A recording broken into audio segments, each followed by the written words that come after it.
सभी लोगों को बनना था। आज उपवास का 12वां दिन, तो 12वें दिन में हम लोग प्रवेश करेंगे। सबसे पहले हम लोग उपस्थिति की सारणी में जाएंगे। तो त्रिएक प्रभु की स्तुति करेंगे सबने, पिता को, पुत्र को और पवित्र आत्मा को, आदि में अब और सदा के युगान युग महिमा महिमा महामहिमा उसी को मिले। आमीन। ईश्वरीय लक्षण। परमेश्वर तू अनादि व्यक्ति है, तुझे किसी से नहीं बनाया, तू आप ही, इसलिए तुझे वंदित करते हैं। परमेश्वर तू ज्योति है, इसलिए सूरज चांद और तारागण को ज्योति दिया, जीवों को आँखों में ज्योति दिया, इसलिए तेरी स्तुति करते हैं। परमेश्वर तू ज्ञानी है, इसलिए सर्वदूतों को, मनुष्य को और सभी जीवों को ज्ञान दिया है। उसी ज्ञान के जरिए बहुत सारे भेद खुल रहे हैं। हमारे ज्ञान को तू प्रकट हुआ, इसलिए तेरी स्तुति करते हैं। परमेश्वर तू प्रेमी है, इसलिए सभी जीव एक दूसरे से प्रेम करते हैं। उसी प्रकार मनुष्य भी एक दूसरे से प्रेम करते हैं, इसलिए तेरी स्तुति करते हैं।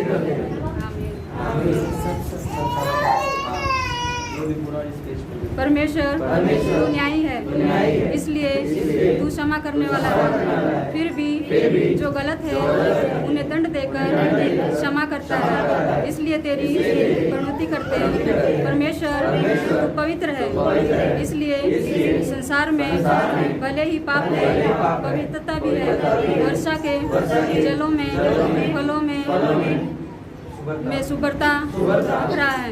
मनुष्य में पाप होने के बाद पवित्रता भी है, इसलिए तुझे प्रणाम करते हैं। परमेश्वर शक्ति है, इसलिए मानव को, जीवों को शक्ति दिया है, इसलिए वे चल सकते हैं, काम भी कर सकते हैं, इसलिए तुझे मंगल स्तुति करते हैं। परमेश्वर तू सर्वव्यापी है, इसलिए हर जगह तेरा प्रभाव अर्थात प्रेम, जीवन, पवित्रता, तेरे कार्य, तेरा संरक्षण दिख रहा है, इसलिए तेरी नित्य मंगल स्तुति है। परमेश्वर बेडोल है, इसलिए हम जो पापी हैं तू हमारे नजरों में नहीं आता, और तू नजर में आने वाला परमेश्वर नहीं है।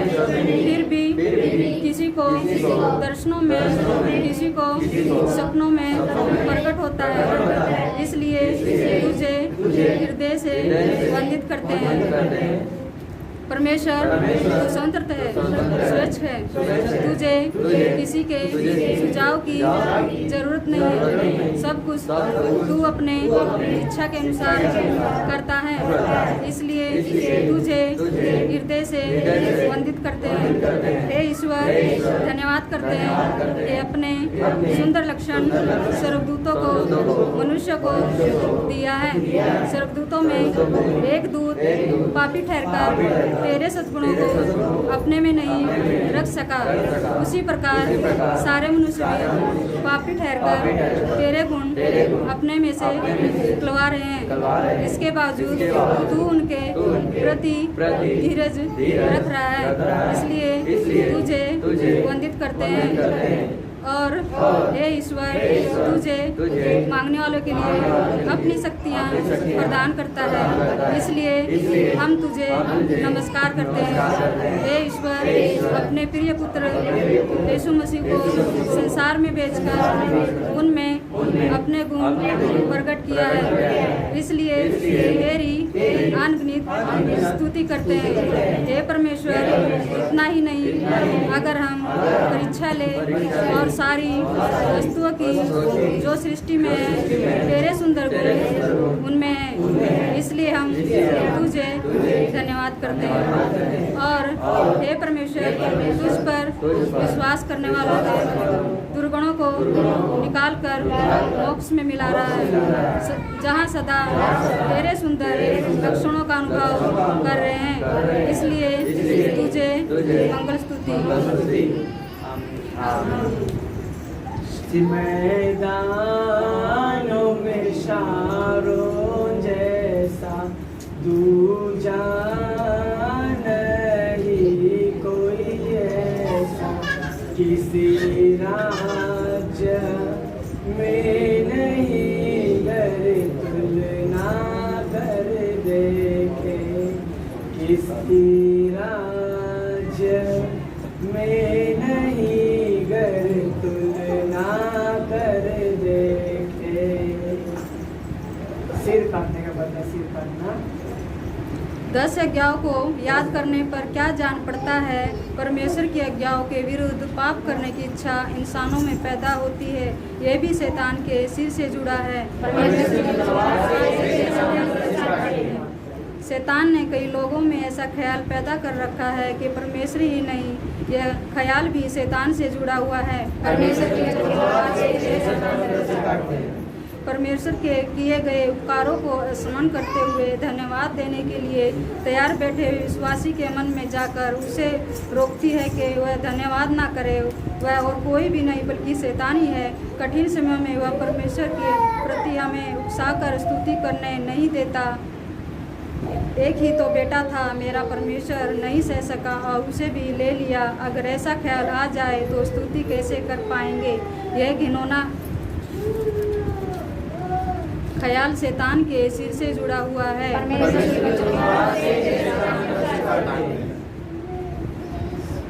शैतान ने स्वीकार से परिश्रम से वाला मौत से छोड़ इंसानों को पीड़ा देते जब तब तक तेरी बुजुर्गों की लोकनाथ के पास हुआ विज्ञापन का पत्री बोलने से कुछ करने का पाएगा तेरे नाम से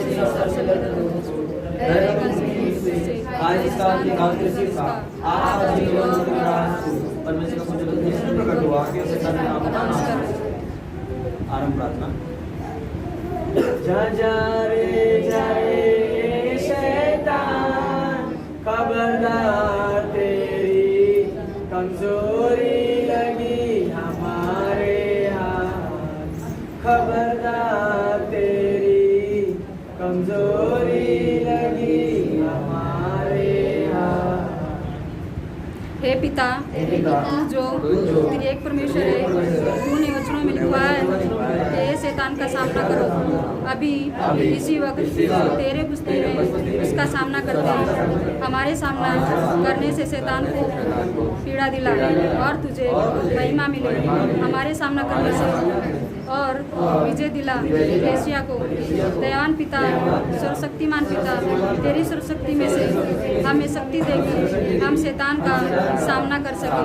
लूका के 10वें अध्याय में भाई के शत्रु की सारी सामर्थ्य पर हमें अधिकार दिया है। इसलिए हे हमारे पिता प्रभु, तेरे नाम से मांगते हैं कि हम पर कृपा करके उस अधिकार का हम इस्तेमाल कर सके।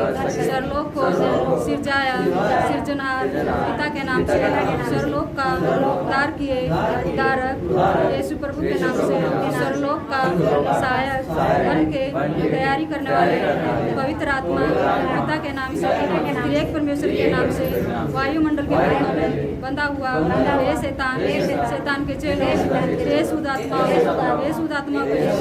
भूतों चुड़ैलों पिशाचों, हम तुम्हारा सामना करते हैं और तुम्हें डांटते हैं।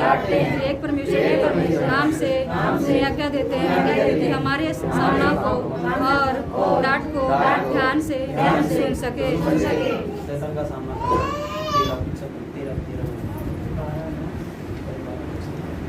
दोनों पढ़ दिए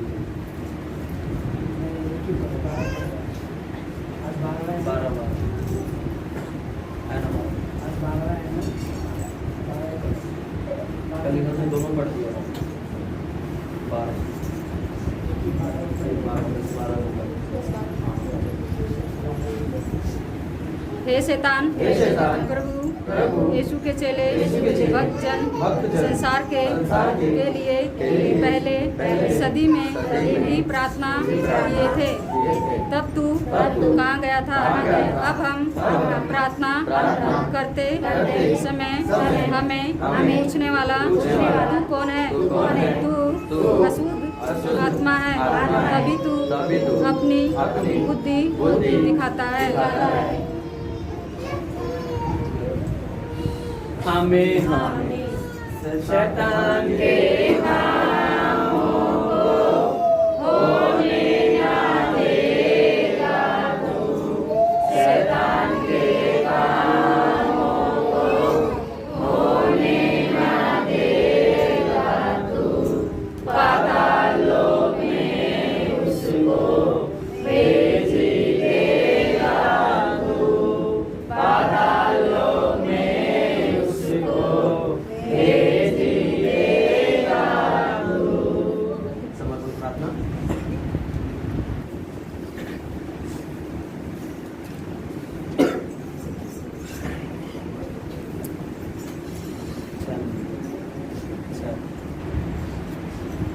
हे पवित्र परमेश्वर, जब तू मुझे और समस्त बनाया तब पूरी पवित्रता से ही बनाया था। पाप प्रवेश करने के कारण मुझ में अशुद्धता आ गई थी, फिर भी तेरे शुद्धता के अनुसार मुझे फिर पवित्र कर, इसलिए निष्कलंक और शुद्ध मन से तेरी स्तुति करते हैं। आमीन। चांदी सोना ले चाहूं ना किंचित भी मेरे लिए मैं कभी मर्जी से भरपूर तेरे नियमों जैसे बहुतायत से ज्ञान सारा ले तन मेरा ये तेरे काम के लिए कर ले प्रभु प्रतिष्ठा। आगमन प्रार्थना 12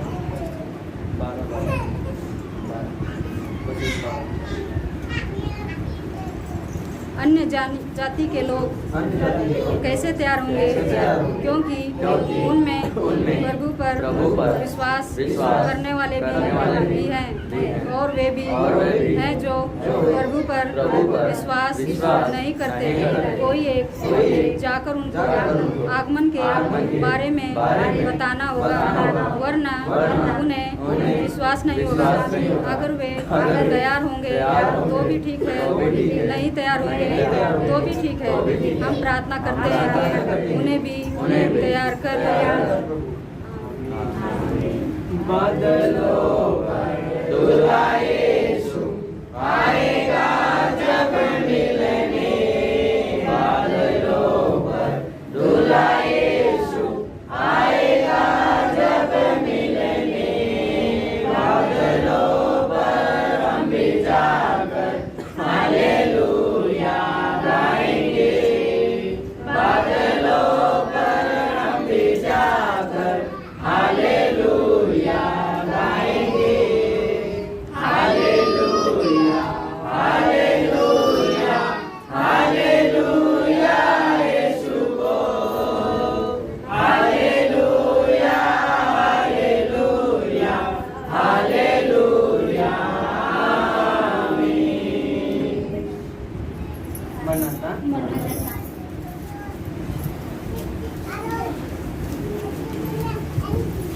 प्रश्न में जाएंगे, हम वचन निकालेंगे। पहला राजा का किताब, सभी निकाले। पहला राजा का किताब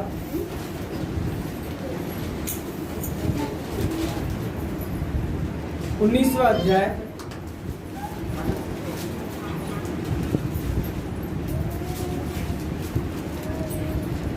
1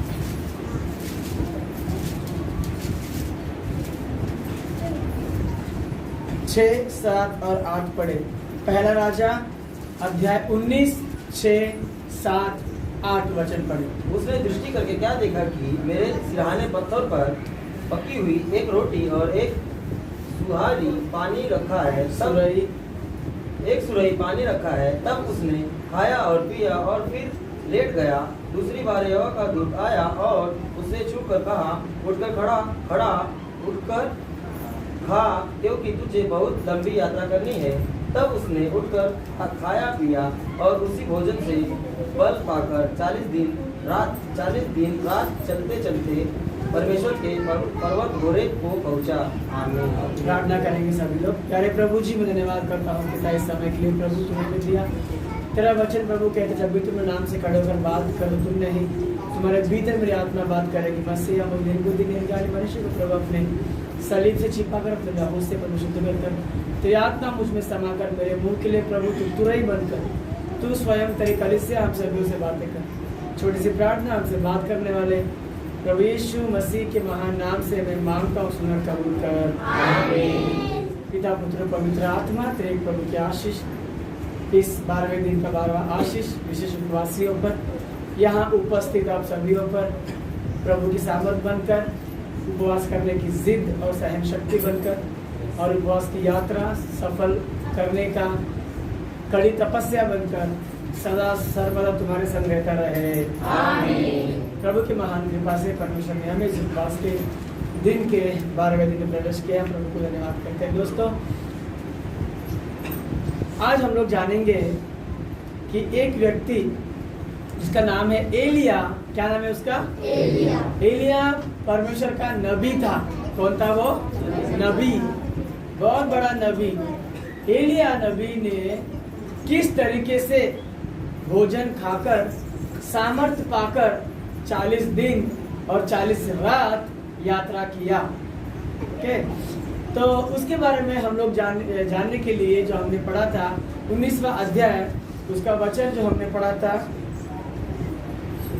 6, 7 और 8। एलिया जो होता है ना अपना, अभी मैं आप लोग है ना, ये जो अध्याय है जब आप घर जाओगे ना खाना खाने के बाद ये पूरा अध्याय पढ़ के सो जाना, ठीक है? 16 वचन है, 21 वचन ही इसके अंदर। सभी लोग आज मैं जो आपको वचन बोल रहा हूँ इसके बारे में शॉर्टकट में बोलूँगा आप लोगों को बीच में से। आप लोग क्या करेंगे, घर जाने के बाद खाना खाने के बाद आप लोग ये वचन को, इस अध्याय को दोबारा पढ़कर आप लोग प्रार्थना कर सो जाना। प्रभु आपको दर्शन देगा। परमेश्वर यहोवा के दिनों में एलिया एक बहुत बड़ा नबी, यहोवा का नबी था।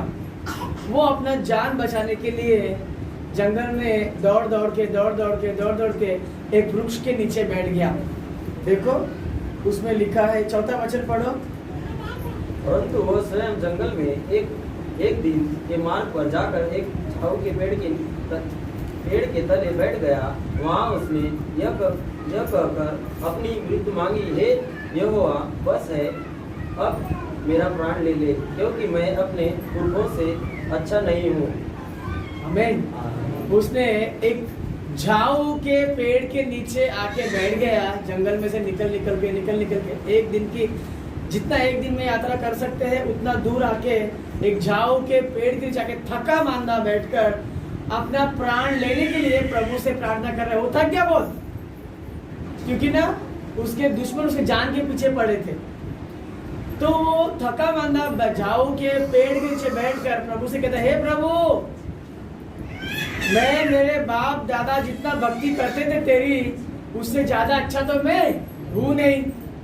बस मैं अब थक गया, अब क्या कर, तू मेरा प्राण क्या कर, मेरा प्राण ले ले, मैं और दौड़ नहीं सकता। अपना प्राण लेने के लिए प्रभु को बोल दिया। क्यों? क्योंकि दौड़ के यात्रा कर के चल के क्या हो गया, वो थक गया। इतना थक गया कि वो अब जिंदगी से हार गया और बोलता है, प्रभु मुझ में अब और जीने की इच्छा नहीं है। अब तू क्या कर, मेरा प्राण चाहे तो ले ले। मैं सामने से बोल रहा हूँ, प्रभु मेरा प्राण क्या कर, तू ले ले करके आप ही प्रभु को बोल दिया, मेरा प्राण ले ले। ऐसे बोलने के बाद ऐसे प्रार्थना करने के बाद इतना थका हुआ आदमी जो बोलते हैं मैं और एक कदम भी आगे डाल सकता नहीं है, इससे अच्छा तुम्हारा प्राण ले ले, इतना वो थक गया। सबको समझ में आ रहा है मैं क्या बोल रहा हूँ? वो इतना थक गया कि वो एक और कदम आगे डालने से न रहा, उसको एक कदम डालने से भी अच्छा लग रहा है कि मैं मर जाऊं। मतलब इतना वो थक गया कि मैं अब प्रभु से दुआई कर रहा है कि प्रभु मुझे क्या कर तू, मुझे ले ले भाई, मुझे ले ले। मैं इतना भी अच्छा नहीं हूँ कि मेरे बाप दादा मेरे पुरखों ने जो तेरी भक्ति तपस्या करते थे उनसे तो ज्यादा अच्छा मैं हूँ नहीं, तो क्या कर तू अभी तू मेरा प्राण क्या कर ले ले। ऐसा प्रार्थना किया प्रभु के भक्त ने, नबी ने। उसके बाद प्रभु क्या कहते हैं देखो 5वें वचन में, वह झाऊ के पेड़ के तले लेट कर सो गया और देखो एक दूत ने उसे छूकर कहा उठ कर खड़ा। उसने दृष्टि करके क्या देखा कि मेरे सिरहाने पत्थर पर पकी हुई एक रोटी और एक सुराही पानी रखा है। तब उसने खाया और पिया और फिर लेट गया। बस ऐसा प्रार्थना की। वो थका हुआ था बहुत। क्या प्रार्थना किया पहला उसने? मुझे मार डाल, मेरा प्राण ले ले। और क्या किया? वो लेट गया। तब क्या हुआ? एक स्वर्गदूत आया। कौन आया? स्वर्गदूत। स्वर्गदूत कहाँ रहते हैं?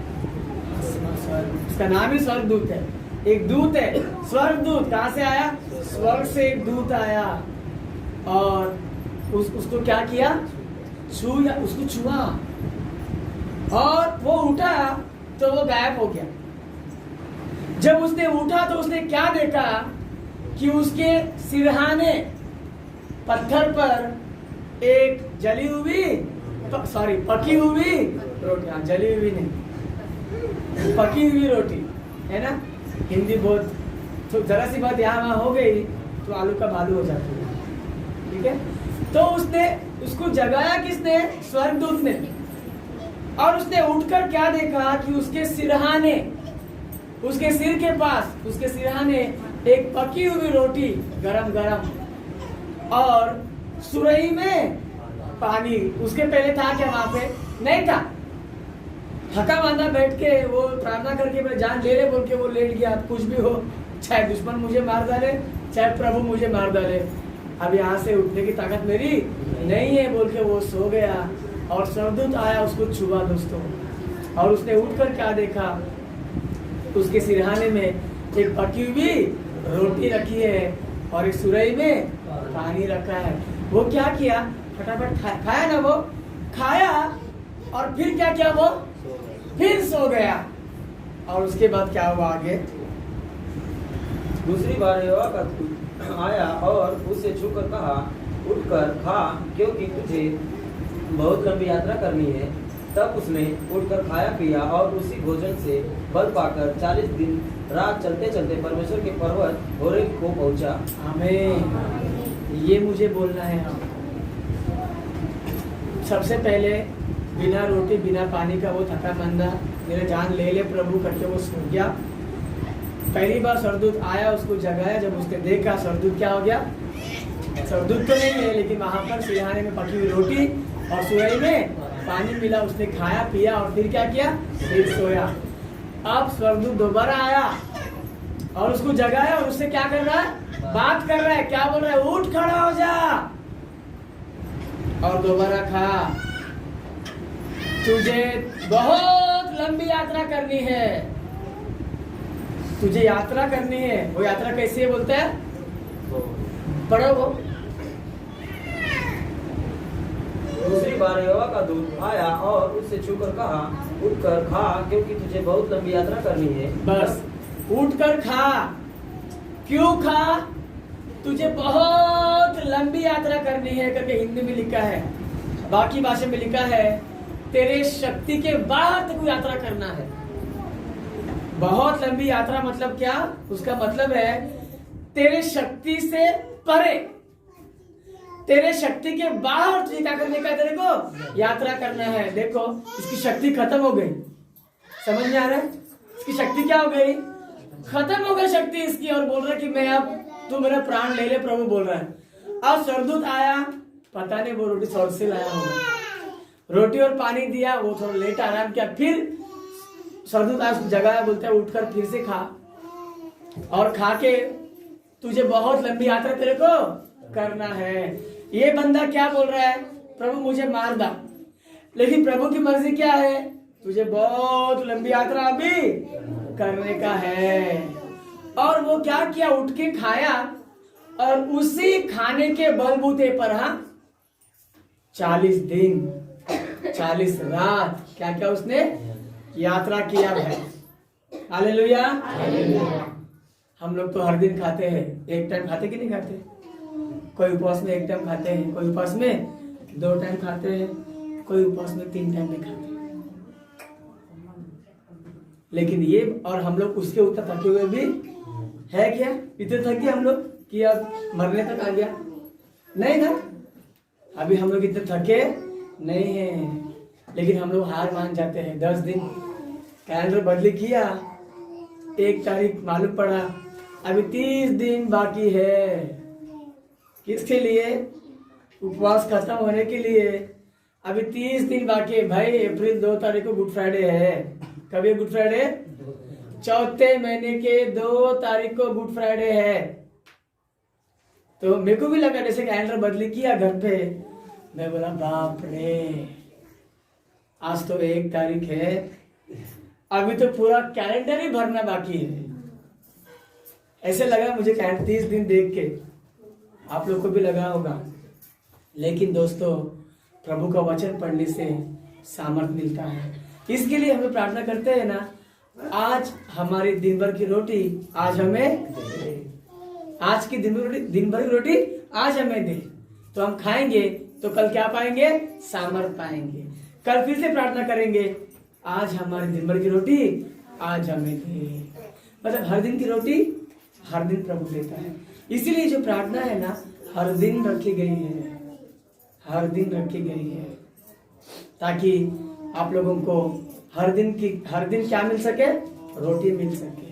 प्रभु का वचन एक रोटी है, प्रभु का वचन एक पानी है, प्रभु का वचन एक दवा है, प्रभु का वचन एक दुआ है, प्रभु का वचन एक शांति है, प्रभु का वचन एक समाधान है, प्रभु का वचन एक सहन शक्ति है जो सह सकते हैं।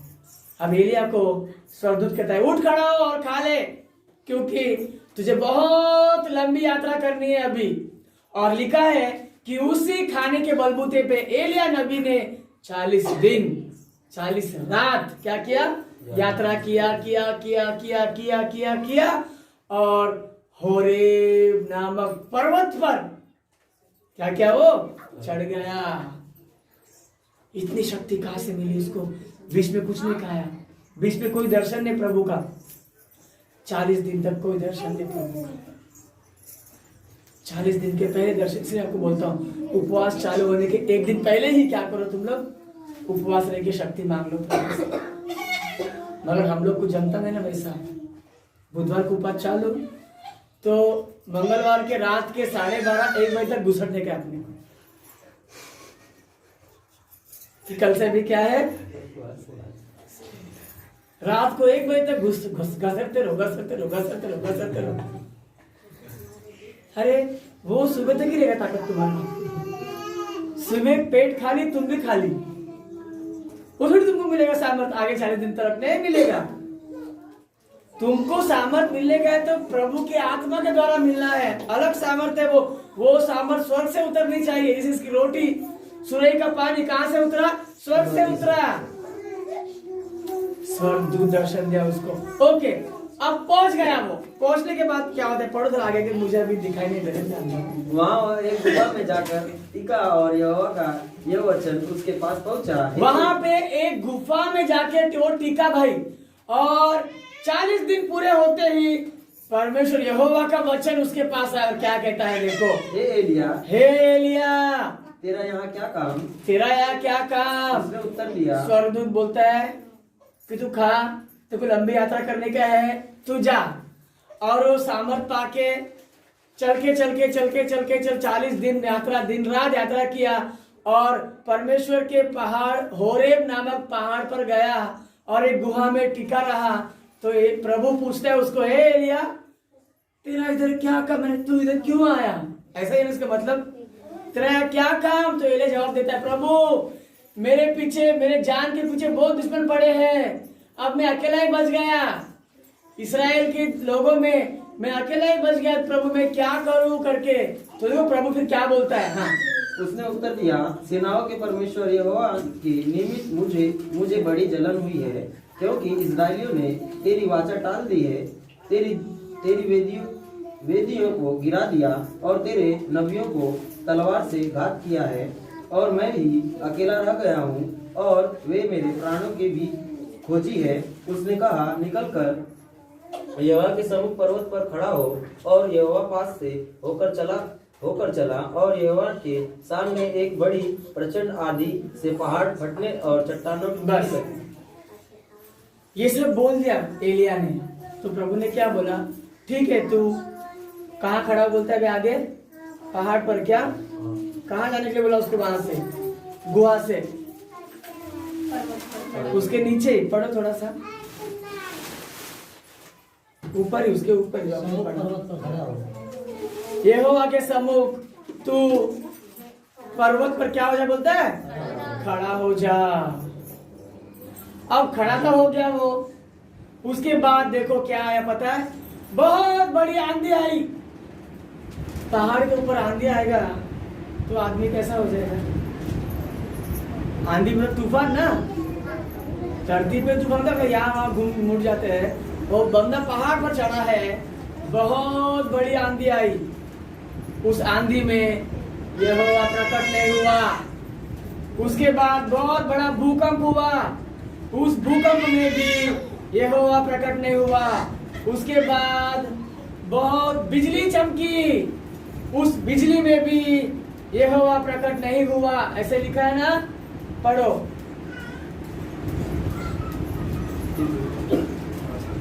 फिर भूकंप के बाद आग दिखाई दी, तो भी यहोवा उस आग में न था।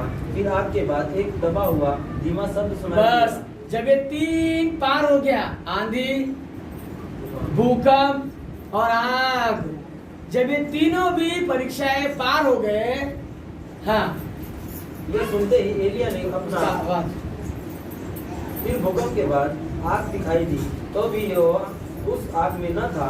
फिर आग के बाद एक दबा हुआ धीमा शब्द सुनाई दिया। आग के बाद, इधर ध्यान कर सब लोग, आग के बाद दबा हुआ एक धीमा शब्द सुनाई पड़ा, जैसे कि बहुत दूर सुनने को आ रहा है। ये किसका आवाज है? परमेश्वर का आवाज है। हम लोगों को ना 40 दिन सिर्फ नाम के लिए पूरे करने के। प्रभु दर्शन दिया नहीं दिया चलेगा, प्रभु ने कुछ बात किया नहीं किया चलेगा, प्रभु अपने को दिखा नहीं दिखा चलेगा। हमें क्या करने का है? खाली सिर्फ 40 दिन उपवास पूरा करने का है बस। अरे इस उपवास में प्रभु से दर्शन मांगो, प्रभु से उसका मुख दर्शन मांगो, प्रभु की आवाज सुनो। प्रभु क्या करेगा? तुम्हें सुनाई देगा। यहाँ पर भी आंधी गई, भूकंप गया, आग चला गया, उसके बाद में एक दबी हुई धीमा सा, गाना गाते हैं ना, दिल में धीमी आवाज आई, अपने गुनाहों को मान, जान लिया मैंने आवाज उसका, जिसका किया अपमान। अपने भी दिल में ना एक धीमा आवाज आता है। मुझे एक बात बोलो, सच में कितनों ने प्रभु के दर्शन को अनुभव किया है? कौन कौन प्रभु को देखा, चाहे सपने में हो चाहे सच में हो? कोई दर्शन किसी को मिला प्रभु का?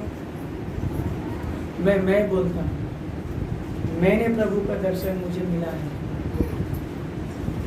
मुझे प्रभु ने स्वर्ग दिखाया है, मुझे प्रभु ने दर्शन दिया है। क्या दोस्तों, तो वो आप लोग को भी देगा ना। मैं भी आपकी तरह हूँ ना, आपकी तरह कांदा लहसुन रोटी चपाती खाना सब खाता हूँ, आइसक्रीम बिस्क्रीम ये वो सब खाता हूँ, आपकी तरह ही सोता हूँ, आपकी तरह ही थकता हूँ, आपकी तरह ही खाना खाता हूँ, है ना। हम सब एक है। तो जो प्रभु ने मेरे को दर्शन दिया वो प्रभु आपको क्यों नहीं देगा? आप मांगे नहीं शायद, अगर मांगे नहीं, इस उपवास की यात्रा खत्म होने के पहले हर दिन मांगो प्रभु को, प्रभु मुझे दर्शन दे, मुझे आपको देखने का है, भले सपने में क्यों ना हो।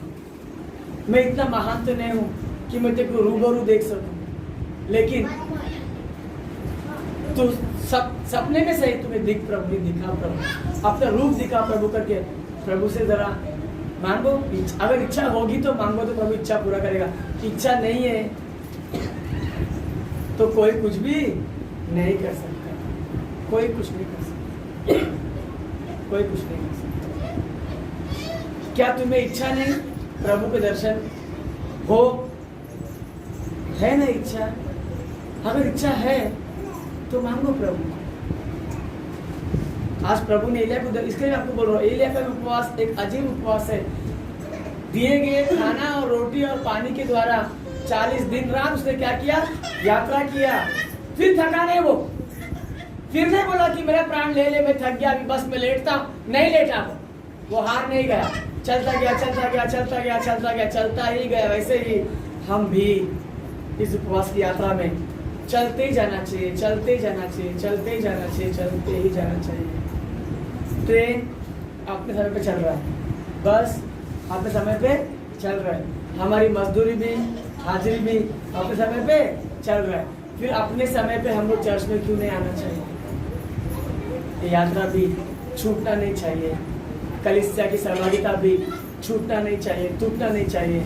हर दिन उपवास खत्म होने तक इस यात्रा में सहभागी बनो, और उपवास खत्म होते होते होते होते कितना सीरियसली इच्छा रखो प्रभु के पास कि प्रभु मुझे दर्शन दे करके, तब प्रभु क्या करेगा? तुम्हें दर्शन देगा। कैसे? पहला तो आंधी आएगा, हलचल होएगा, फिर बाद में भूकंप जैसा तकलीफ आएंगे, फिर बाद में आग जैसे भी तकलीफ आएंगे। ये 3 परीक्षा, एक तो परीक्षा आपको पार करना पड़ेगा। किसी दिन बहुत भूख लगेगा, आपको उपवास टिकाना है। किसी दिन बहुत मेहमान आएंगे, आपको उपवास टिकाना है। किसी दिन गांव से मेहमान आएंगे, आपको उपवास टिकाना है। ये सब परीक्षा पार करना। एलिया ने भी भूकंप को पार किया, आग को पार किया, आंधी को पार किया। उसके बाद धीमी आवाज आया, एक दबा हुआ और धीमा आवाज आया, एलिया पढ़ो। यह सुनते ही एलिया ने अपना मुंह चद्दर से ढांपा और बाहर जाकर गुफा के द्वार पर खड़ा हुआ। फिर एक शब्द उसे सुनाई दिया, हे एलिया, तेरा यहाँ क्या काम? उसने कहा, मुझे सेनाओं के परमेश्वर यहोवा के निमित्त बड़ी जलन हुई, क्योंकि इस्राएलियों ने तेरी वाचा टाल दी और तेरी वेदी को गिरा दिया है, और तेरे नबियों को तलवार से घात किया है, और मैं ही अकेला रह गया हूँ, और वे मेरे प्राणों के भी खोजी हैं। यहोवा ने उससे कहा, लौट कर दमिश्क के जंगल को जा, और वहाँ पहुँचकर राम का राजा होने के लिए हजाएल का और इस्राएल का राजा होने को निमसी के पोते येहू का, और अपने स्थान पर नबी होने के लिए आबेद महोला के सफात के पुत्र एलीशा का अभिषेक कर। बस क्या बोलते हैं प्रभु इसको? अभी तो फिर से कहाँ जा? जंगल की ओर जा। फिर से बहुत चढ़ गया पहाड़, प्रभु का दर्शन पा लिया, अब तू कहाँ जा? शक्ति पा लिया, वापस संसार में जा। और तेरे बदले में, तेरे बाद नबी होने के लिए एक का अभिषेक कर, एलीशा का अभिषेक कर, जा तू करके प्रभु क्या कर रहे हैं? उसको सामर्थ दे के भेज रहा है। वैसे ही दोस्तों, आपने को भी ना ये चढ़ान है, तुम लोग को पता है, जो भी गुंटूर आते हैं आपके दिल्ली के रूट पे चढ़ान नहीं है। गाँव तभी तुम जाओगे तो तुम्हारे गांव जाने के रूट पे चढ़ान नहीं है क्या? चढ़ान नहीं है, लेकिन आप गुंटूर में आओगे सर तो बहुत ऊपर चढ़ान रहता है। कोदारक में देखा ना, खंडाला घाट आता है ना, वो ट्रेन इतना ऊपर चढ़ता है ना कि नीचे इतनी खाई है कि उसका धरती आपको दिखेगा नहीं, इतना बड़ा चढ़ान है, इतना बड़ा चढ़ान है। ट्रेन पूरा चढ़ के, या तो कभी पूना जाएगा ना गाड़ी से तो भी मालूम पड़ेगा, बहुत घूम के चढ़ना पड़ता है पहाड़, ऐसे ऐसे ऐसे ऐसे। तो एरिया भी इतना बड़ा चढ़ान चढ़ गया, और हम भी 12-14 दिन का चढ़ान क्या किया? पूरा किया ना। हाँ, अब और चढ़ना है। चढ़ना मतलब मुश्किल ही है ना, चलना मतलब मुश्किल नहीं, चलना मतलब मुश्किल है, और मुश्किल निकालना है अपने को। पीछे नहीं हटना चाहिए दोस्तों। पीछे हटेंगे, हटेंगे पीछे नहीं हटेंगे पीछे। प्रभु मैं पीछे नहीं हटूंगा, बोलो प्रभु मैं पीछे नहीं हटूंगा। अरे सब लोग बोलो क्या इतना, प्रभु मैं पीछे नहीं हटूंगा, प्रभु मैं पीछे नहीं हटूंगा। मैं ऐसे करूँ हाथ पीछे करके, प्रभु मैं पीछे नहीं हटूंगा, प्रभु मैं पीछे नहीं हटूंगा। हाँ तो मेरे को देख के तो करो, कम से कम मैं करो, ऐसे करो। तो ऐसे प्रार्थना कर कर एलिया की तरह एक अद्भुत रोटी आपको मिलेगी हर दिन भाई। आपके सिरहाने रोटी, पकी हुई रोटी और सुरई में पानी आपको हर दिन मिलेगा। अद्भुत खाना मिलेगा आपको, हर दिन मिलेगा आपको। आपको पता है ना आपका पालन पोषण कहाँ से आ रहा है। आप खाली प्रार्थना करो बस, आपको प्रभु सामर्थ देगा, आपको सामर्थ आ जाएगा और आप उसके शक्ति से उपवास को पूरा कर पाएंगे। जैसे एलिया नबी ने उपवास की यात्रा पूरा किया, ऐसी शक्ति प्रभु हमें भी सदा सर्वदा प्रदान करता रहे। अंतिम प्रार्थना करेंगे। पहले प्रभु जी मैं धन्यवाद करता हूँ पिता इस समय के लिए प्रभु तुमने हमें दिया। प्रभु जी आज जिस वचनों के द्वारा प्रभु जी ने हमसे बातें की, एलिया तेरा नबी प्यारे मसीहा, वो प्रभु जी अपना जान गंवाने को तैयार था पिता, कितना थका था फिर प्रभु जी, लेकिन तेरी स्वर्ग की रोटी और सुरई के पानी से प्रभु जी, स्वर्ग दूत के चुलाहट से प्रभु उसने इतना सामर्थ पाया कि वो और 40 दिन और 40 रात यात्रा किया प्यारे मसीहा। वैसे ही हमें भी तेरे अद्भुत तरीके से प्रभु रोटी और पानी दे, हर दिन दे प्रभु पकी हुई रोटी और सुरई का पानी तेरा, ताकि हम भी प्रभु जी सामर्थ पाए और उस सामर्थ के जरिए प्रभु हम भी हर दिन यात्रा प्रभु सफल करें प्यारे मसीहा। हमारी बच्ची हुई यात्रा प्रभु सफल करवा, हमें भी प्रभु दर्शन दे, जैसे तूने एलिया को दर्शन दिया है प्रभु जी। हर तकलीफ से पार होने का हमें भी शक्ति दे, ज्ञान दे प्रभु, कि हम भी हर तकलीफ को पार कर सके प्रभु जी। हम खुद के सामर्थ्य से पार नहीं हो सकते, परंतु तू हमें पार कराएगा तो हम जरूर पार हो सकते प्रभु जी। हमारे शरीर बुद्धि आत्मा को सौंपते हैं कि तू हमें हर तकलीफ पार करा। छोटी सी प्रार्थना प्रभु यीशु के नाम से मैं मांगता हूं, सुंदर कबूल कर आमीन। हे पिता तू जो स्वर्ग में है, तेरा नाम पवित्र माना जाए, तेरा राज्य, तेरी इच्छा जैसे स्वर्ग में पूरी होती है वैसे पृथ्वी पर भी हो। आज हमारे प्रतिदिन का आहार हमें दे, जिस प्रकार हमने अपने अपनों को क्षमा किया उसी प्रकार तू भी हमारा और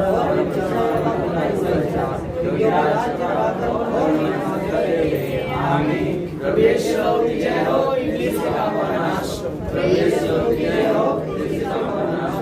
प्रभु यीशु की अनंत जय हो, इब्लीस के काम का नाश हो। हालेलुया हालेलुया हालेलुया, स्तुति स्तुति स्तुति। आमीन आमीन आमीन।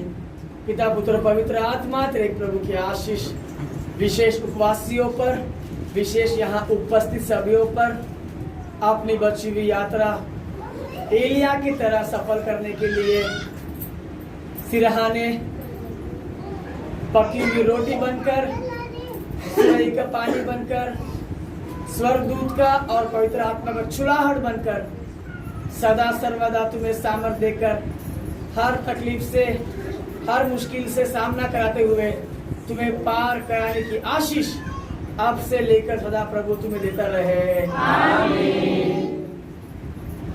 सभी लोगों को मरनाता।